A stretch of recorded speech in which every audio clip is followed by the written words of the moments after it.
you just need to say on your homepage what you do, who you do it for. And I always say like bonus points if you can get like the results or the outcome that you're getting for that audience. If you've got those 3 things and your hero, awesome. Like that should be before a video, because otherwise people are like, oh, what is this video and what am I looking at? But we need to have organic opportunity for people to find us, and then for anybody else that gets referred to us, for them to go to our website and for them to really feel like we're speaking to them, not just in the results of here's the video that you get, but who do you do them for?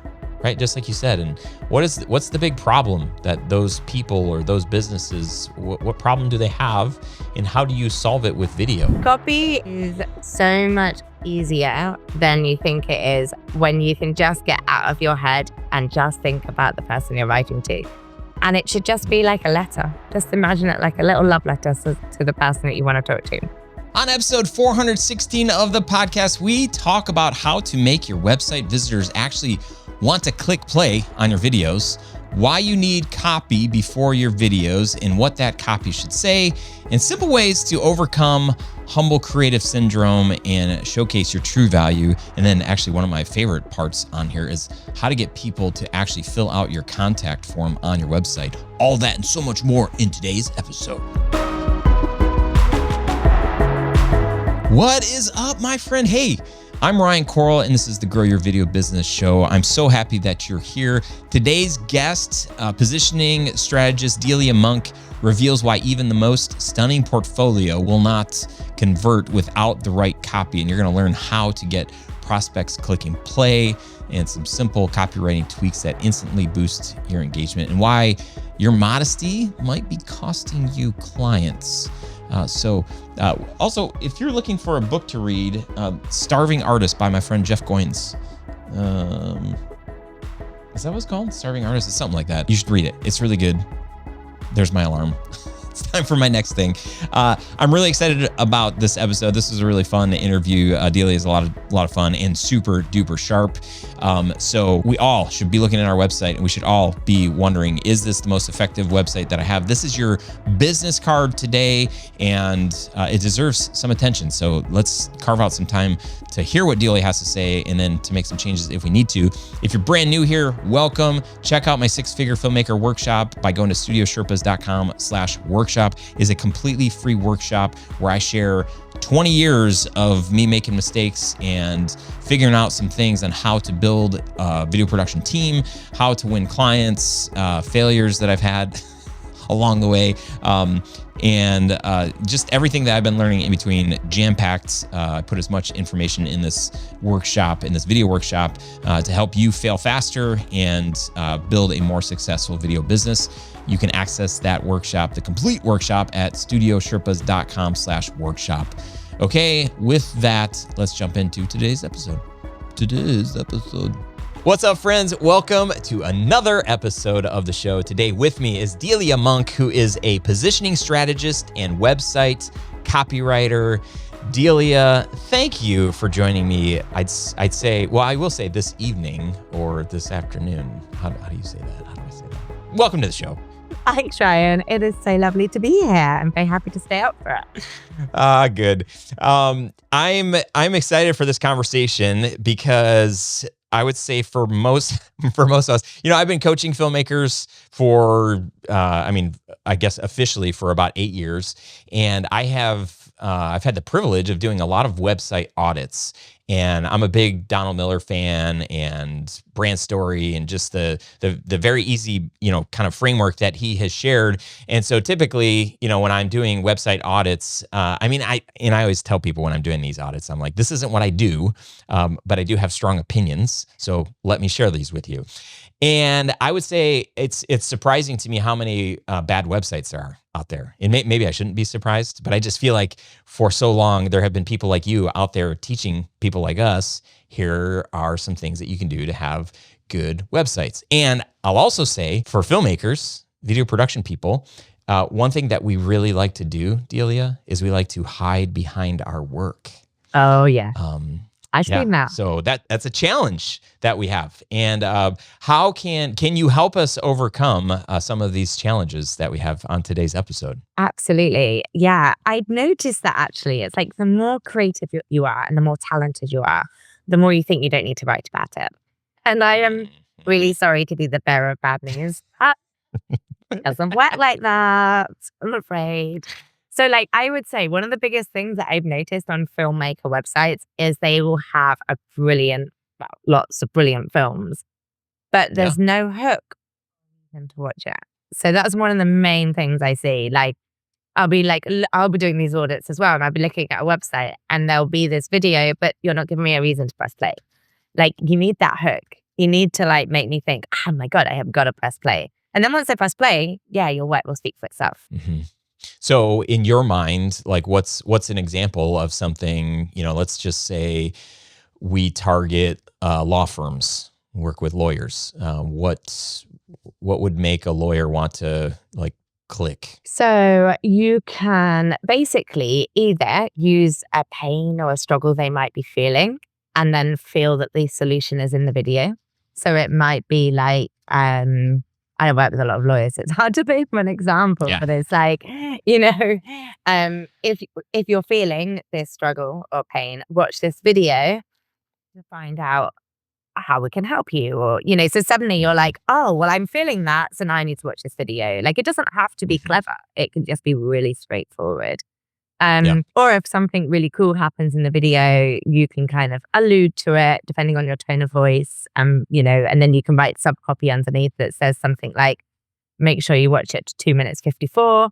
Because then you'll, again, it's like teasing. It's making people want to watch it, Yeah. I mean, I've been to, so many of these websites and I was definitely at fault for doing this.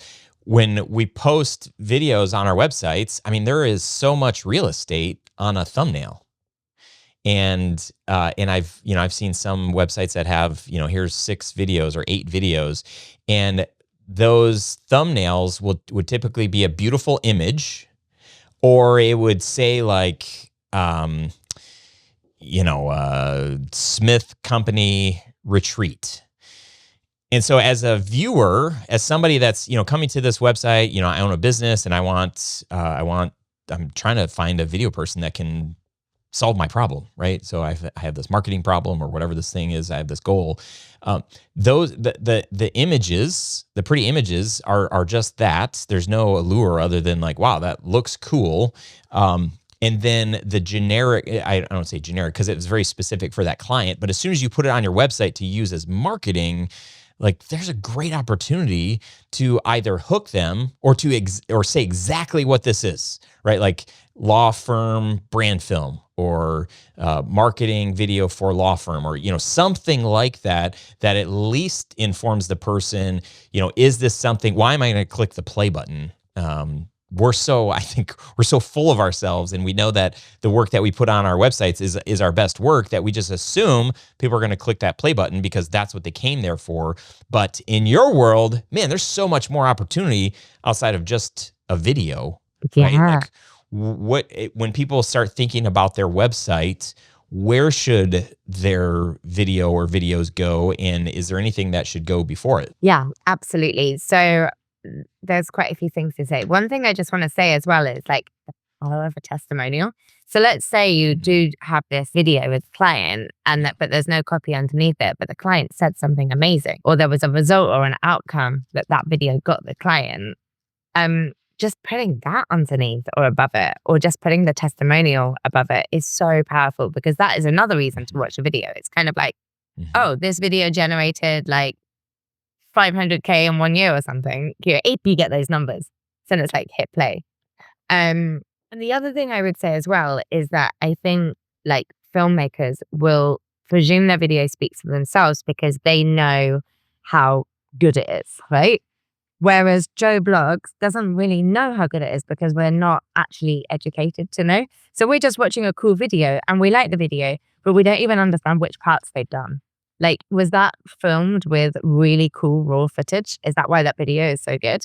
Like, so, it's even saying things like really simply, like we take we take your raw footage and turn it into something like this, ... arrow, press play. Like, then you're kind of going, wow, that's incredible. Like, then they're seeing what they're seeing. And first and foremost, like the first thing, I'm a big fan of Donald Miller too, and this is something therefore that you'll probably agree with me on. But like, you just need to say on your homepage what you do, who you do it for, and like I always say, like bonus points if you can get like the results or the outcome that you're getting for that audience. Like, if you've got those 3 things in your hero, awesome. Like, that should be before a video, because otherwise people are like, oh, what is this video and what am I looking at? Like, is this an acting video? Like, you know? Yeah, I mean, that's it. It seems so obvious and so simple, but most of us that start a video business, we didn't go to business school. We didn't specialize in marketing. So we're just like hoping that, you know, the few times that we got hired to start our business, or right before we started our business, was through word of mouth, was because somebody saw something and then we got hired. And then it's like, okay, I need to make a lot more money because this, you know, I quit my job or I'm doing this full time now. And we can't keep relying on that word of mouth, although that will probably be one of the biggest drivers, but we need to have organic opportunity for people to find us. And then for anybody else that, you know, gets referred to us, for them to go to our website and for them to really feel like we're speaking to them, not just in the results of here's the video that you get, but who do you do them for, right? Just like you said. And what's the big problem that those people or those businesses, what problem do they have, and how do you solve it with video? Not just like, you know, we do video services for businesses because they need it, because you have a story and it needs to be told. It's like, yeah, but why? Why does it need to be told? Yes, like, that's something I see a lot. Like, bring your story to life with video, but why? Why does it matter? Like, you know, it's kind of like, if you do have any figures or numbers of how videos have increased engagement or sales or anything like that, that's great. But if you don't have numbers, then don't be alarmed, because I know how hard it can be to get those numbers. So then it's thinking about what other things have your clients in the past been able to do with your video. Like, maybe it's got them pictures.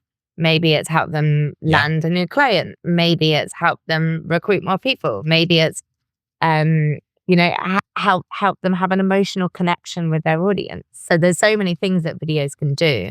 But if we don't tell people what they can do, people will just think it's a nice to have. Yeah, one thing that I like doing is scheduling a call with any of our happy clients. And if they're not happy clients, I don't like scheduling calls. I'll be honest. All that information is helpful though, but those aren't usually the most fun calls.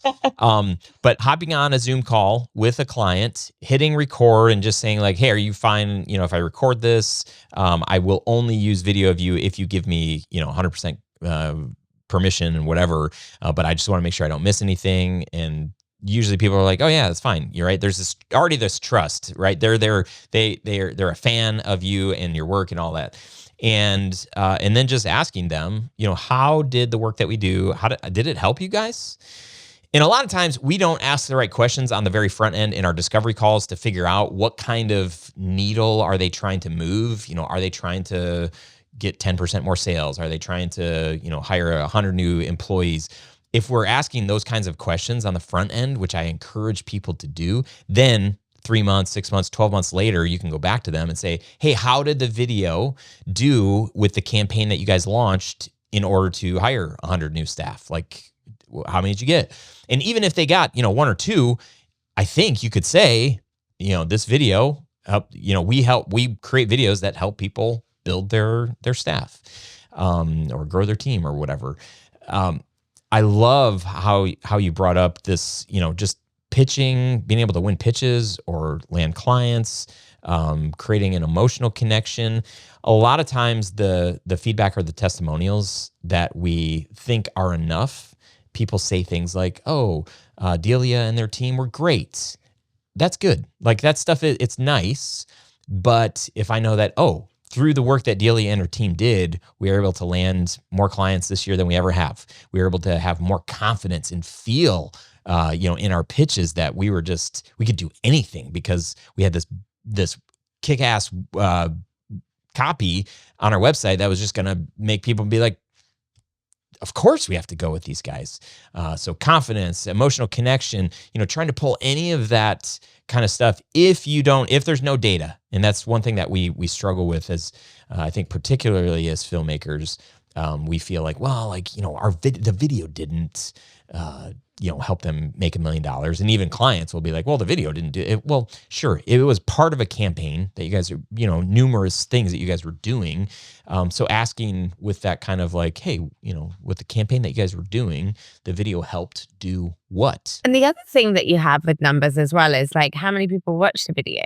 Because I remember writing a website for like a video production company, and they were working with some pretty big influencers in the space. And so they had really, really high view numbers. And the video production company were like, well, but of course they do. That's not, so what? But it's like, no, that looks great. That's a credibility piece. That shows that like people with big followers are booking you.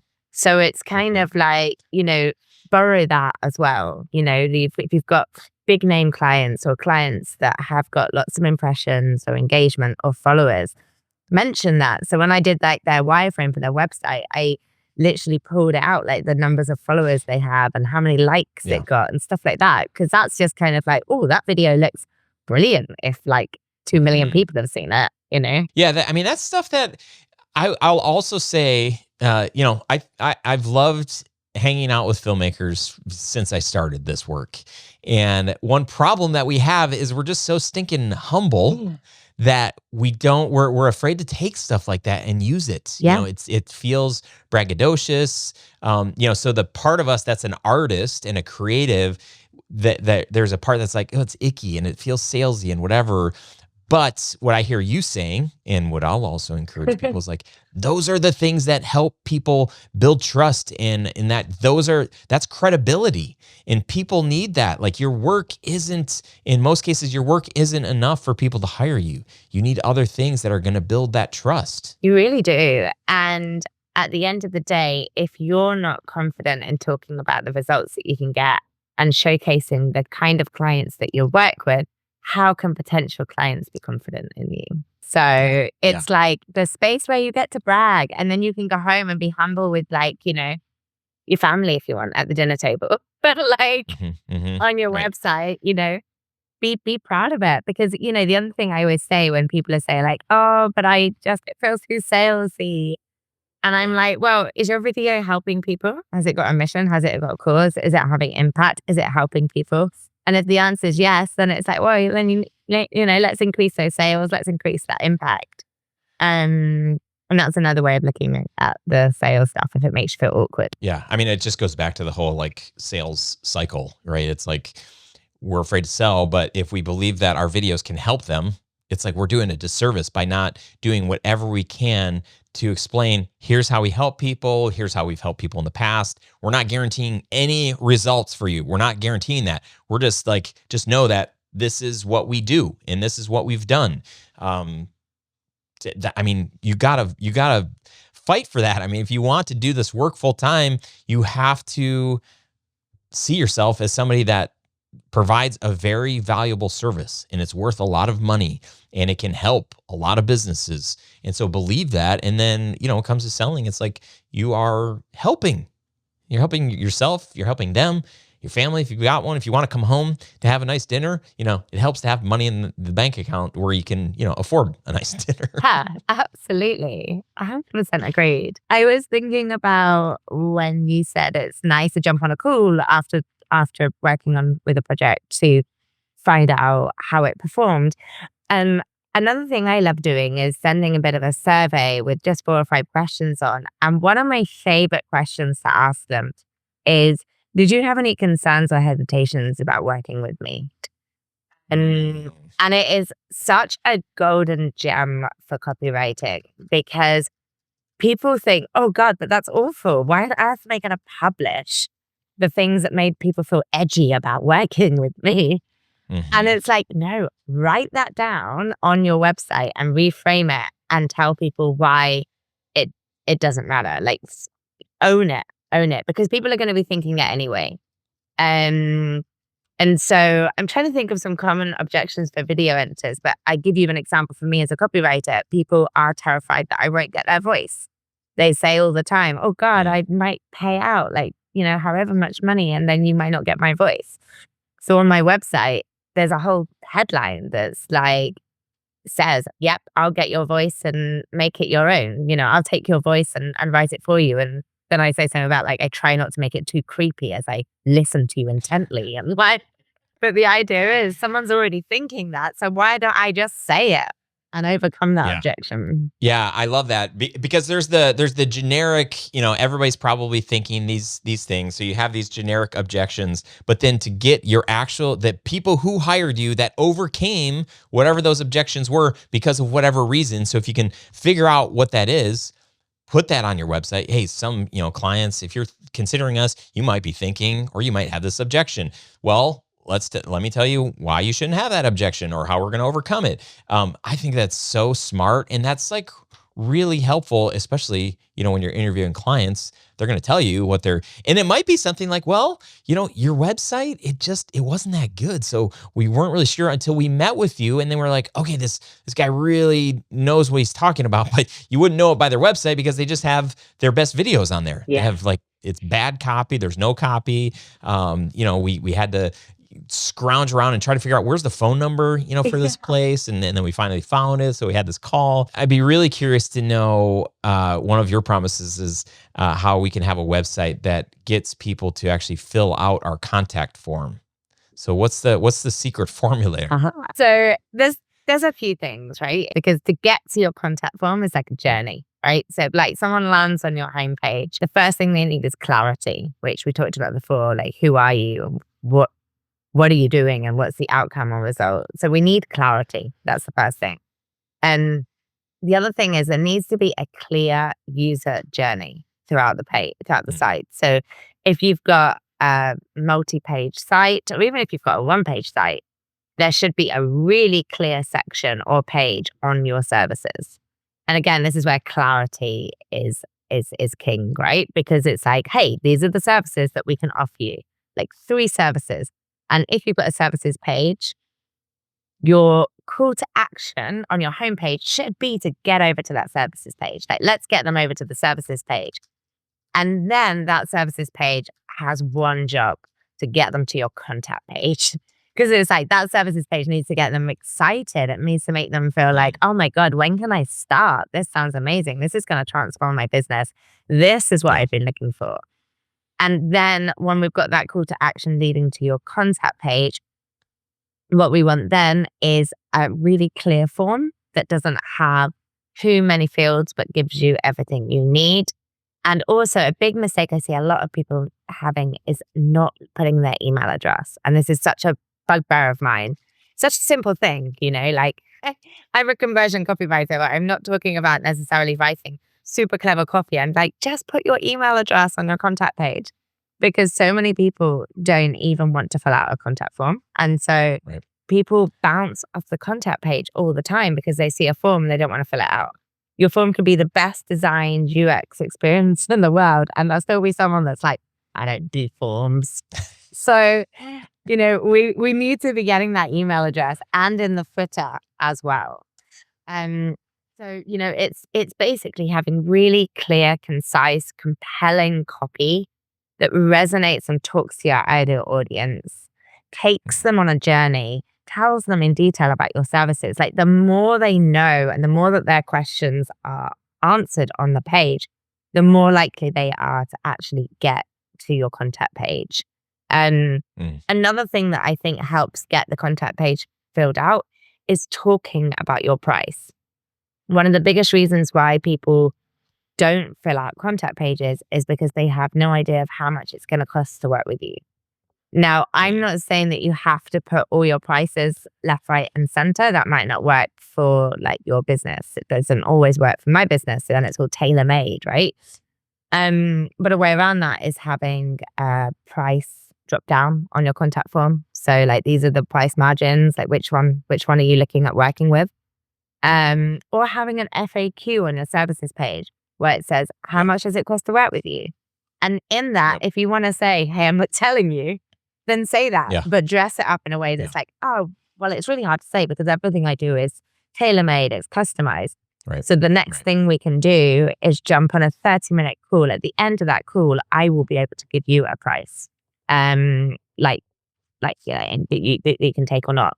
So it's really like overcoming these questions and objections people have, like, and put yourself in their shoes. Like, how many times have you been on a website where something looks good, but it's just something you don't know, and you can't be bothered to fill out the contact form because you'll kind of think, oh, I'm gonna have to get on a sales call and I just want this information. So yeah, there's a few things, not just one thing, but I hope that helps. Yeah, that's very helpful.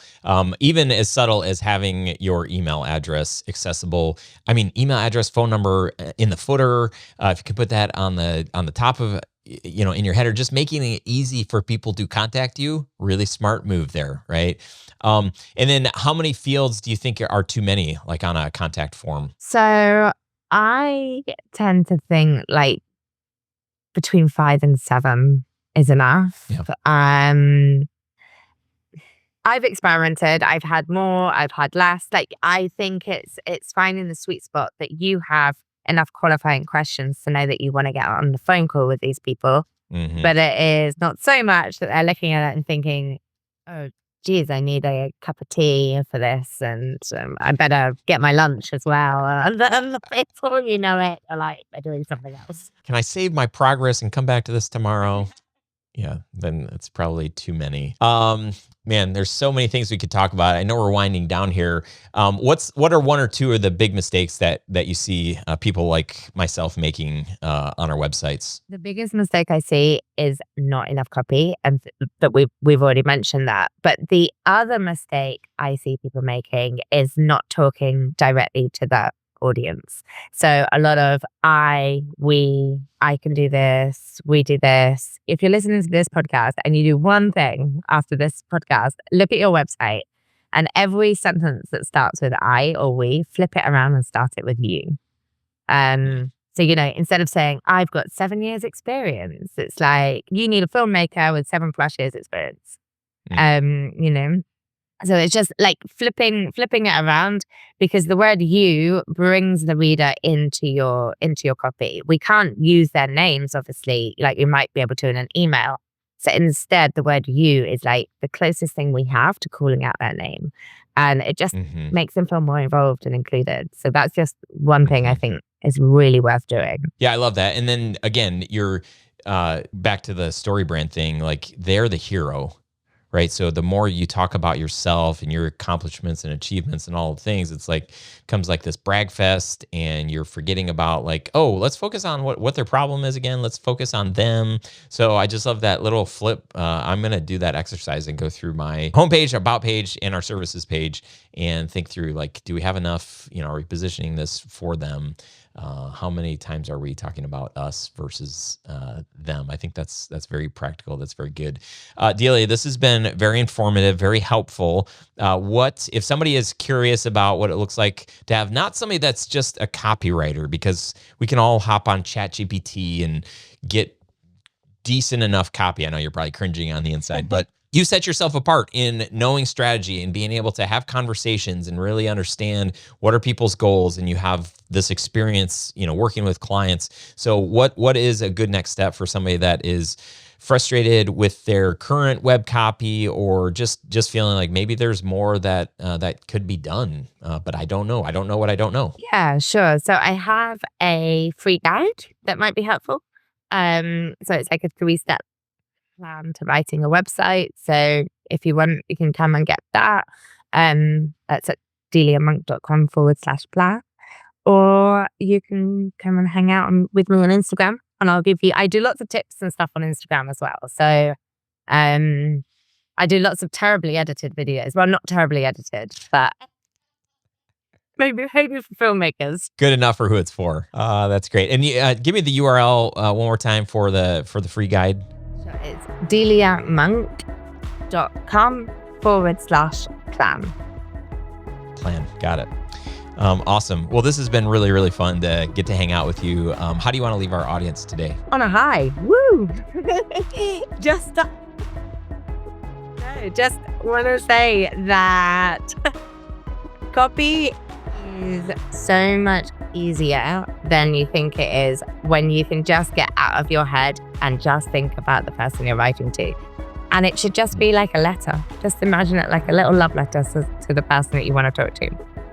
Yeah, love that. And it's pretty easy. So good. Awesome. Delia, thank you very much. I'm excited to know you and appreciate you hanging out with us today. Cool. Thank you so much, Ryan. Thanks for having me. All right, my friend, if you enjoyed this episode, leave me a comment. Let me know what a great takeaway was or is, and what are you going to do about it? Because it's one thing just to hear and be inspired by a message, but to actually say, okay, this is what I'm going to start doing or stop doing, or this is what I'm going to modify in what I'm currently doing. Let me know, because that could be your first step toward taking action. And that's the way that we're going to build better businesses if we take some action. So I challenge you, encourage you to do that. This is, I think, the very last call. I'm recording this in advance. We had a couple of spots left in our mastermind. So if you're considering it, we start here in like 3 weeks or 4 weeks or something like that. But beginning of January, go fill out an application. Okay, this is the last time I'm telling you. studiosherpas.com/mastermind. If you're listening to this after the new year has already started, still fill out an application, because there's a small chance that we might be starting another group halfway through the year, halfway through 2025. And even if not, you'll at least be on the short list of people that I can reach out to when we are ready to open the doors for the next mastermind cohort. And it would be great for you to take action on that now versus waiting until it's too late. So thank you for being here. I really, really do appreciate it. Onward and upward, my friend. Talk to you soon. See ya.